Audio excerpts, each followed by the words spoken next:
Today, let's learn about IGBT. The full name of IGBT is Insulated Gate Bipolar Transistor. This is its circuit symbol. Essentially, it's an electronic switch. When it comes to electronic switches, you might think of MOSFETs and transistors. So, what advantages does IGBT have compared to them? The biggest advantage of IGBT is its high voltage tolerance, which can reach over 6,500 volts, and it can carry large currents up to 3,600 amperes. Ordinary transistors can only handle a few amperes. Not only does it have high power, but the switching speed of IGBT is also impressive, reaching tens of thousands of times per second. In fact, the usage of IGBT is quite simple.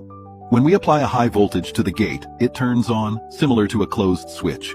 When we apply a low voltage to the gate, it turns off, similar to an open switch. You might recognize the letters G, C, and E.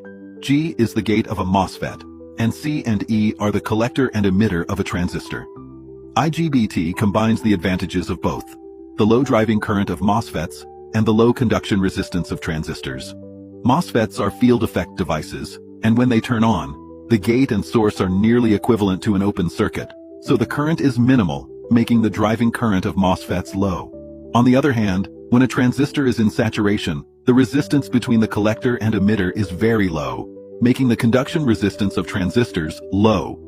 So, as you can see from its equivalent circuit symbol, IGBT combines both characteristics.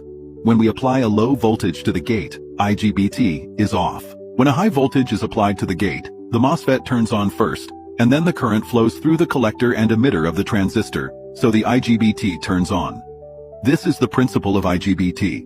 Its main function is to convert high voltage DC to AC and to enable variable frequency control. The most common product using IGBT is the inverter, and its main application fields include electric vehicles, solar energy, and industrial automation. IGBTs typically appear in module form, which not only integrates the IGBT but also includes heat sinks,